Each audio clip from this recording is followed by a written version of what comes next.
Welcome back to the 12 o'clock news. I'm Sammy Face, and with me is Harsha and Sideshow, who's fresh out of Germany.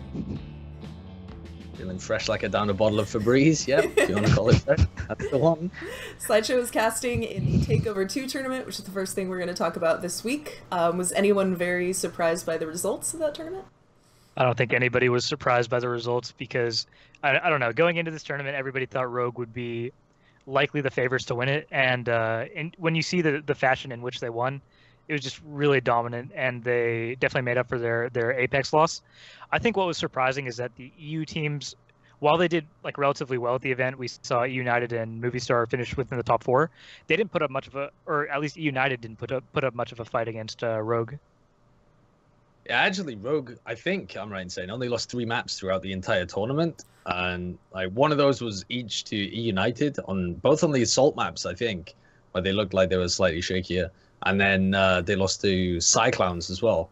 And it kind of my biggest not problem, like disappointment with the tournament is that we didn't get to see the proper Cyclones roster. Yeah. Those guys could have crushed. I swear to God, if they'd had Boombox on there, and they'd also had Mauzasa as well, and Pox back on the Genji, I really feel like that could have been a team that was up there with the best of them. They would have, I mean, they might have been able to knock Cloud9 down. Maybe Cloud9 wouldn't have looked as good if they'd just been beaten by like 3 dive teams in a row, whereas actually they did look pretty sick. And I thought it was a really cool blend of styles as well. Very set styles for certain teams, but it was interesting to see how they all meshed together. As far as the production goes, it was definitely very, like, it drew a very stark contrast to Contenders, which was happening at exactly the same time. But I really like the feel of that format, and I think that it really did a good job of getting to know people's personalities and things like that, which we usually don't get the opportunity to do in events. I thought it was really good, I think, for the EU scene, pumping a lot more of like the EU talent and getting a lot of people out there and getting people excited to see an actual LAN, which is really great. Yeah, I gotta say I really enjoyed it. It was possibly one of my favorite events of all time, including like the ones that I loved way back as well. Within the TF2 scene, I've been to like 3 or 4 Overwatch events as well, but this one just had such a chill feel. Everyone's there in person, got to meet like so many different people as well, get player opinions on loads of different things. I was talking to some people at the end. I feel like I learned more about Overwatch within like a couple of conversations from watching than watching hours of VODs. It was crazy. Even the music was chill, dude. The music was super chill. The music was awesome. I like the nose close-ups were particularly well done. Not bad. Not too bad. They didn't focus on mine, though. I would have broken Timo in half, you know? Yeah. I'm not as casual about as Jason Kaplan, you know, about my enormous hooter. It's the forehead, you know, you really got to worry about. What did you actually think of the European teams, Harsha? Like, E United, Riders against C9... They were like matching up. What do you think of them? You mentioned this, I think, before, but United, or I think you talked about Rogue, but United actually only dropped maps to Rogue in this tournament. So like they definitely look like a really strong team, and you know they just come off of boot camp in Korea, and you know people know like Valutaja as one of the best tracers. They know I guess they don't have Rubicon anymore, but Boombox looked really solid. This team looked really good, but they just couldn't compete with Rogue, which I thought.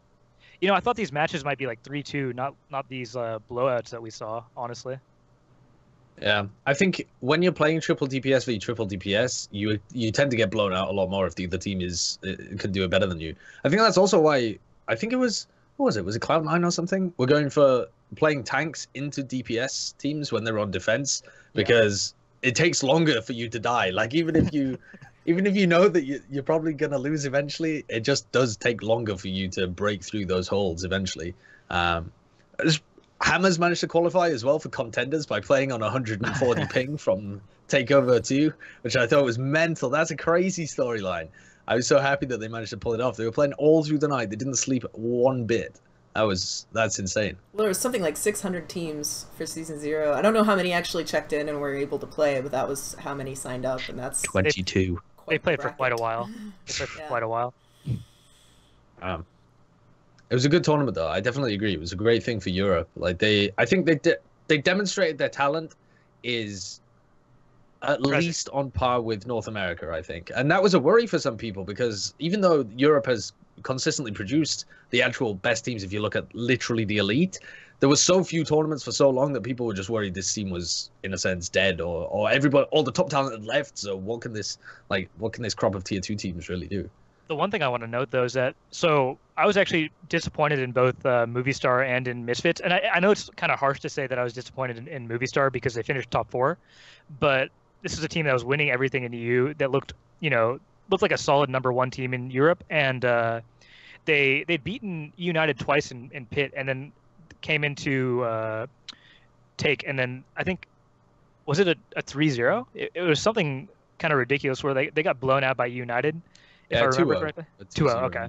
And then additionally, because it was BO3, right? But additionally, Misfits, this is a team that we've given so long to kind of get their act together. Like, they have so much talent on this team, and then they go into day one and just do terribly. Like, at least they improved and did well against Movie Star, but you also can't put too much stock into their matches against Movie Star because we know that Movie Star and Misfits are very close scrim partners. So I don't know. I really and Movistar were already through at that point as well. Yeah.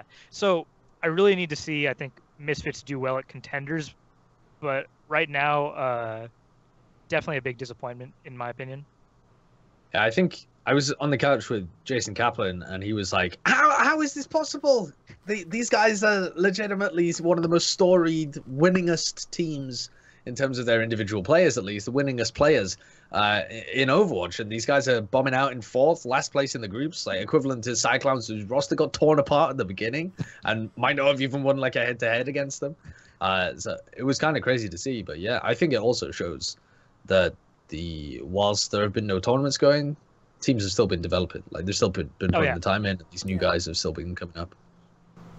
And I'll be very excited to see what happens in Contenders where it's completely open and just see if we see the same level of competition in Europe on kind of the lower scale as we saw in North America.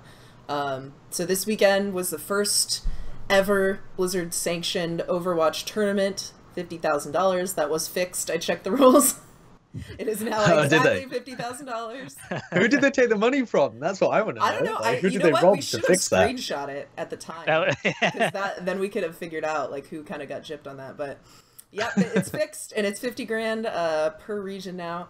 That was, as we said, a lot of games. The production was kind of exactly what you'd expect from kind of any North American thing. So it definitely was having both tournaments back to back.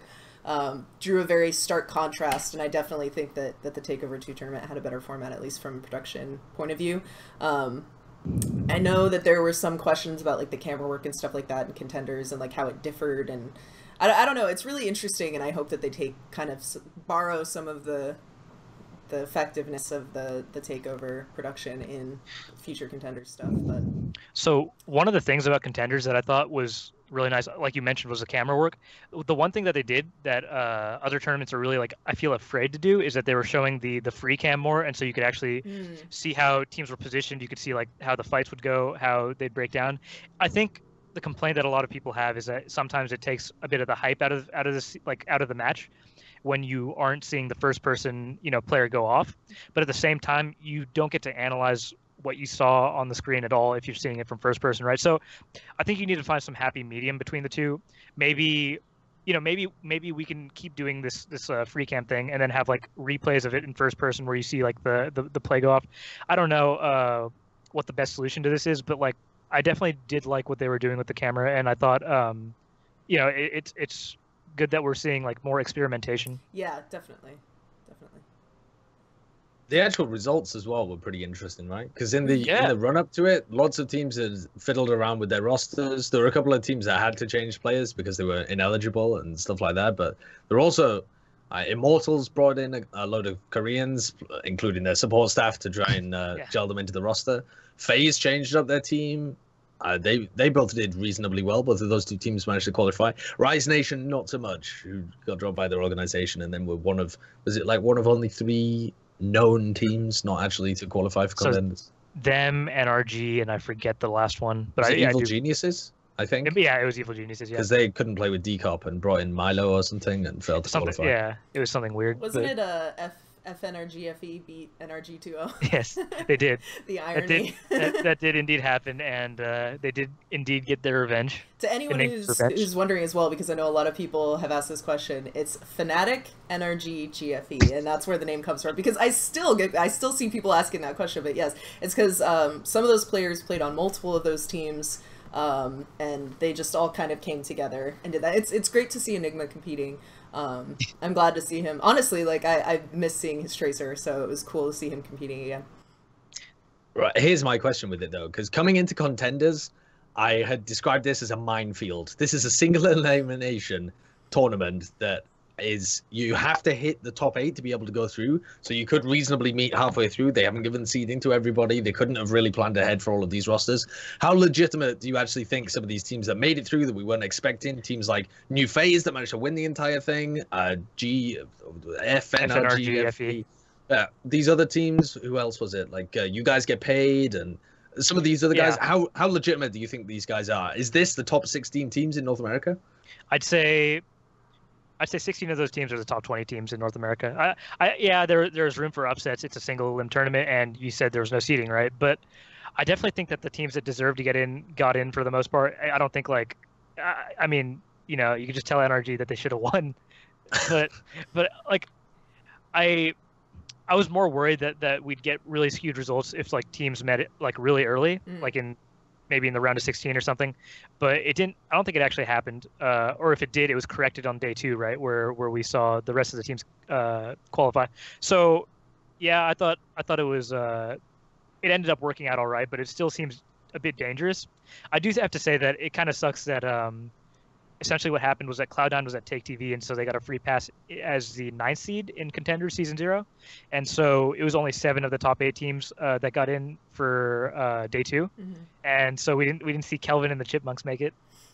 Yeah, they lost to Liquid, right, to go out in last place. That's unfortunate, because if they had made it and FNRGFE had made it, that's 2 teams that it would have made it over NRG. It would legitimately be 6 ex-NRG players making it in, and none of the, you know, obviously NRG wouldn't make it in. That's pretty bad. That's pretty unlucky.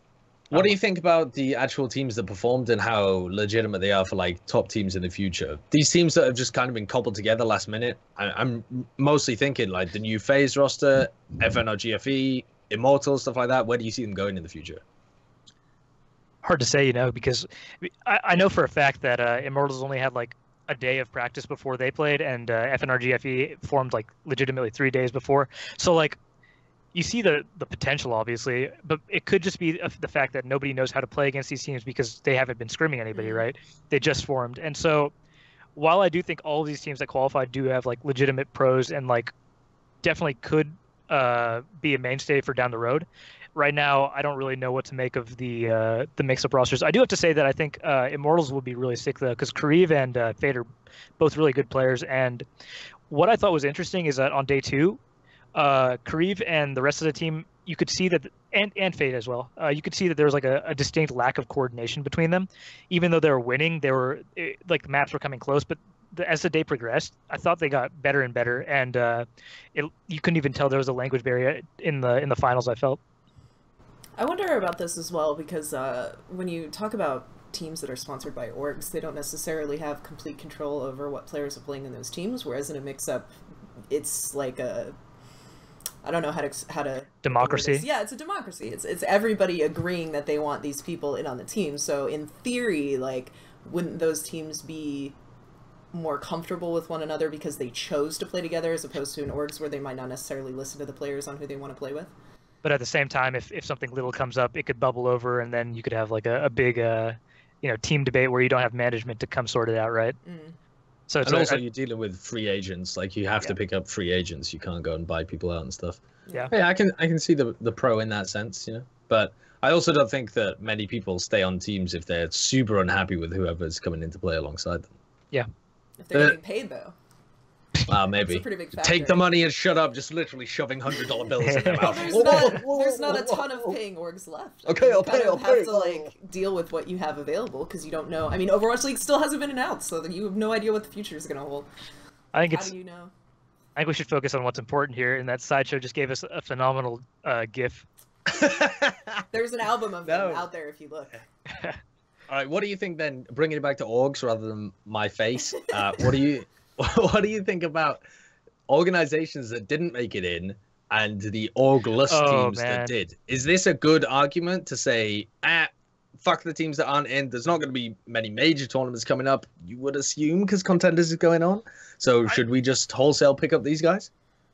I think so. Honestly, like, it's rough to say because we don't know if there's anything on the horizon, right? But it seems as though Contenders will be the main event, and then we have the World Cup going on, so we have group stages for that. So it does seem like a pretty filled schedule. I don't know if we're going to have any events, but there are obviously none that are announced, right? So I don't know. Orgs might just feel like they're wasting money at this point if they have a team and they didn't qualify, and then they might just release them. But I think I was actually surprised that more teams didn't invest in the Contenders teams that look solid, because like the ones without sponsors, obviously, because this is kind of their chance to get a brand and then show it off, because it'll actually be on the the Blizzard stage, right?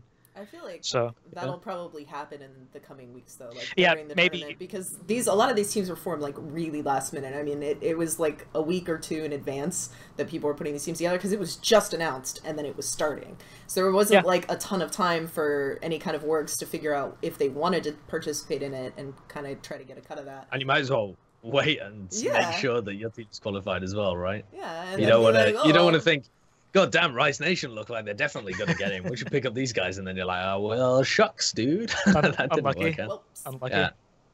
What do you... the other thing that I was going to say is that that was it. Hammers, when I was talking to them at TakeOver, I was flying over with Chris. We met up at the airport and we were going over and talking about a lot of the stuff that was coming up for them. He said it was really strange that they were going into their first major LAN as a team, and their focus was not on TakeOver 2. Like their main focus, because they felt as a team and for the organization, if they didn't qualify for Contenders and were going to move over to North America, how can they justify like the move and the support from the organization if they've got nothing to play in? So they felt like they absolutely had to qualify, like for the good of their own ability to have a functional place within that organization and actually represent them inside something. They felt like they had to qualify. I think the problem here is that Hammers had invested so much. They're getting a team house, right? And they're moving out to LA. They're taking a whole 6 players. The Chinese theater. Yeah, that's not actually true, is it? Yeah, they're playing inside the Chinese theater. They're using it as an office. Yeah. And have you seen that? Chris mentioned this to me, and I'm pretty sure that it is the spawn for Hollywood. Yeah, it is. It's the attacking spawn for Hollywood, isn't it? It's literally based on the same thing. I didn't realize they'd be playing there, but that's pretty. Yeah, they're using that as their office. How awesome is that? They can play on Hollywood from Hollywood, dude. It's literally one of their best maps as well. It's like they play Hollywood with this triple tank defense. Oh, it's awesome. But I see their point in that. While Take TV was like a really fun event, and it's a LAN, it's like a chance to prove yourself. It's not actually what matters, right? What matters is the Blizzard sanctioned events, because we're going to go into Overwatch League, right? And that's going to be the main event for Overwatch. So I see why they were so focused on Take, and because of all the, I mean, not on Take, but on Contenders, and because of all the resources that the organization is pouring into Hammers, I think they felt that they had to qualify or it was a failure, right? Yeah, I mean they're also. They're assuming, people are assuming, nobody really knows what other events are coming up. Yeah, it's quite possible that like the Rivalcade Rumbles could continue. The monthly melees have stopped, but the HND Invitationals might perhaps continue for Europe or something similar in that kind of thing. So you could keep some kind of tournaments ticking over. But remember, these are like small tier events compared to a Blizzard event. Yeah. And I don't know, because I mean, once Contenders is over, the World Cup picks up, then like no one else has anything to play in for a while, right? Yeah. So the rest, presumably for the rest of the year, Overwatch League. Presumably for the rest of the year, there won't be anything for them to do, because like November is BlizzCon, so it's the first week of November. Do you really think that they're going to start a league November, December, right in the middle of the holidays? No. So we're looking at. I still think we're looking at spring. And in that case, you've got all these orgs paying tons of money for houses, and I still don't understand why you would get a house in LA, because nothing's going to happen with anything until next year, presumably. So like if you're planning ahead, like you're paying triple or quadruple what you would pay literally anywhere else in America for lodging. Doesn't make sense. I think part of it is because Hollywood Hammers is. I mean, I think they're sponsored by like an LA company. They want to keep them close by, but maybe that's not the right read on it. Yeah, I don't know. We will see. I think a lot of people are kind of working in the dark at the moment as well, you know? Like, you assume that they have some kind of idea what they're doing, but I think a lot of them are making educated guesses based on their understanding of esports and their talks with Blizzard and what they think is going to be coming up, and they felt like this was the right time to move, etc. So, Well, I don't know. I mean, so we still don't have any news at all about Overwatch League. We still don't know when World Cup is going to start. Presumably it'll be July. Is presumably when we'll expect the World Cup lands to begin, and that's 2 groups in each location, 4 locations. So you have to run those groups separately in each location, and those can't obviously happen at the same exact time. So we're looking at at least 8 weeks. I don't know. Maybe. I mean, some of them might overlap. I think because they'll be at different time zones, right? They're in completely different areas of the world. I could see them overlapping. If they have the same casters for all of the events, then like, do we I don't think they have that much talent?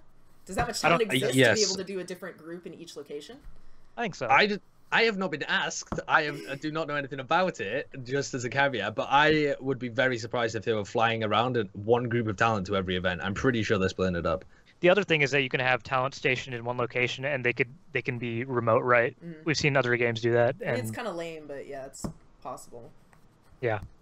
Yeah, we'll see. But yeah, like I mean, that's 2 months right there. Just qualifying for the World Cup is 2 months, unless some of it laps over. And it's still like you have to figure out what teams are going so you can fly them out in November.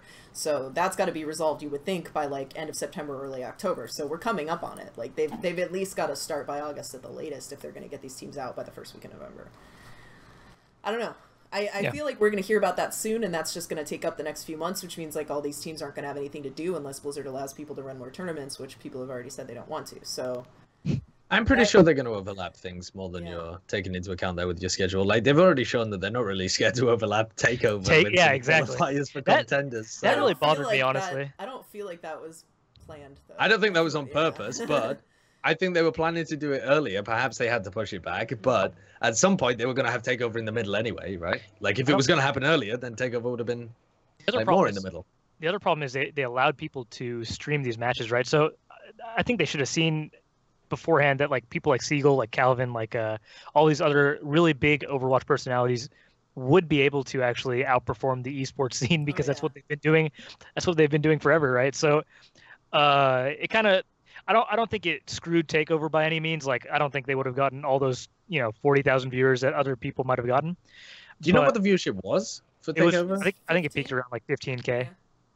Which is that is very small. It's still good considering like that there was already another tournament going on at the same time and all the streams. I think that was still decent, but that's what happens. I mean, this is the argument that I was making when I was raging about it earlier this weekend. Like, when you suffocate a scene, you can't then expect people to stick around and watch the content when like nobody knows who anybody is. Like, you're only getting like people that are diehard committed to the esport at this point. At the same time, I'm not sure Blizzard cares because they didn't promote Contenders, did they? So like, they know that if they promote Contenders, they're going to get more viewers, and they knowingly didn't do that. So I think there's an ulterior motive in that sounds really sinister, but I think they have another plan in mind, or they aren't doing it for some reason. Yeah, I feel like it's going to be like disappointing for investors to see like low yield viewership, especially on that level, on that scale, especially when like people like Siegel can clearly get. I think we're running into the same conversation about casual versus competitive, and the fact that like you can't force people who are casual and who don't like esports to watch it. So where are we going to get that audience from if they're not interested? I've also forced myself into a corner because someone could just say like, what if Blizzard knows that even if they promote it, they won't get much viewership, and that just scares investors or something like that? So yeah, I mean, that was the same argument for World Cup last year. Like, why did they have such a small stage? Why did they have so few spectators and like not allow people to come in, not allow people to watch the tournament? That was a little peculiar to me, but maybe it is that. Maybe by setting the expectation really low, it's easier to, it's easier to sell expectations rather than actuals. Yeah. Is that what you mean? Yeah, like you can always meet or exceed your expectations if you set the expectations very low. Yeah, I mean, viewership has always been a concern for Overwatch and always will be until I think the Overwatch League starts ticking. It is still a young game, but I got to agree with you. At some point, investors are going to be like, what are we actually getting out of this game if the viewership isn't there? So that's got to be something that they work on for sure. Yeah. So I don't know. Do you know what though? I think we're looking at a calendar of Contenders, nothing, World Cup, nothing, then Overwatch League. And I think Overwatch League and Contenders Season 1 are going to be simultaneous. That's my guess, is that they're gonna feed it and have them be like at the same time. I actually think it'll be Contenders Season 2, if anything, with Overwatch League, because we know that Rogue and Envious are immediately in Overwatch Contenders Season 1, right? And those are the two best Western teams, I think it's safe to say, right? So yeah. I don't know if they're gonna willingly just let the best team sit on the bench, right? That's a good point. Yeah. Yeah, I wouldn't. I doubt those will overlap. But we'll see anyway. I mean, I think it's incredibly difficult to actually predict what the schedule's going to be like for Blizzard moving forwards. I don't even know what tournaments are going to be or anything like that, you know. And Contenders really... It's difficult for orgs to make those decisions as well, because they're trying to figure... I mean, something as serious as moving 6 people to another country is quite an investment already, but when you don't know how long they're going to be there... The other thing is, obviously, we didn't know that Contenders was coming, did we? It kind of came out of the blue. No. Yeah, it did completely come out of the blue, yeah. Well, I mean, yeah, it was only publicly announced really late. Mm-hmm. Yeah. So, and organizations and teams didn't know. You know? Yeah. Even if other people kind of knew behind the scenes, the orgs and the teams didn't know what was happening concretely. Yeah, exactly. Yeah. Do you know what I'm hyped up? Do you know what will draw my viewership? The return of those ninjas with attitude and bazooka puppies. I think that those are going to be 2 really cool teams to watch. I think they should definitely make top 16. They should make top 8 on the first day, I think, unless they meet another really good team. Yeah, we're looking forward to Europe this weekend. I don't know how I feel about NWA, honestly, because I remember back when they were a team, this was like November, right? Maybe even earlier than that. No, you know what? This was actually September of last year. This was a long time ago. But they were winning weeklies and stuff. But like, do you think these players are the same talents that they were at that point in time? I don't know. I have no idea, man. It's just got kind of the sentimental value, but I do actually think that they'll be pretty good. Like they do have talent on their roster, and they have it's like ex Dignitas players and then Half-Cool and then yeah. So I mean, they kind of took literally half of Dignitas that ended up making Dignitas really good, and now they're just kind of plugging it back into another team and surrounding them by other talent. Yeah, and definitely. Who else? They've got like Half-Cool instead of Linkser, arguably a downgrade. You know, you don't have Finland's gifted esports anymore. Yeah. But yeah, like most people would say Linkser is like a big upgrade over Half-Cool, right? Linkser is the kind of guy who should be playing at the top tier probably. But they got Reels back on DPS. He was always a good DPS. They got who have they got lined up in the roster? They've got Evoke and Watch 7. Damn it. No, who's the other support though? They brought someone in that was interesting IPN on support. or IPN? Yeah, IPN. Yeah. Who I haven't seen for ages, but I think he was the Norwegian guy that played for like Oslo Lions or something like that. That's where I seem to remember his name from, but I could be completely wrong. I'm just gonna Google that actually. I actually don't remember their sub as well. Oh, Mike. Yeah. Oh yeah, Norwegian player formerly playing for Oslo Lions. Kapow! Look at that. That's memory, dude. So yeah, he was their flag support. I can't remember him ever being like insanely talented, but it's not like they've got someone like just randomly filling a slot. And they're playing dive. They know what they're doing. I think they'll do reasonably well. I think Bazooka Puppies will also do reasonably well. I think if neither of those teams actually make it, it'll be a bit of an upset. Yeah, for sure. Well, it is single elimination, so I guess we'll find out. Yeah. At the same time, we did see teams that just formed like FNR or FNRGFE and what was the other one? Kelvin and the Chipmunks. We saw them do well. So I don't think the time that like how they just formed will be that big of a factor. No, there are actually some really good teams in Europe at the tier 3 as well. Not really good, but there are some promising teams in tier 3 of Europe that will be a little more difficult to get through. Like if you look at the bottom 16, kind of the teams at the bottom of the 16 are people like Alpha Squad, Nerd Rage, Sector, the Russian guys, Ubi, that new Italian team, Ice Block, the new French team, kind of NWM Bazooka Puppies. These guys, I don't know. It should be really close. There's actually there's quite a bit of depth to the talent in Europe, I think. Yeah, it's just that there's a big difference between that and the top. Yeah. Well, I'm very excited to see what happens. I think if that's it for us this week, then we will see you guys again next week. Goodbye. Nice.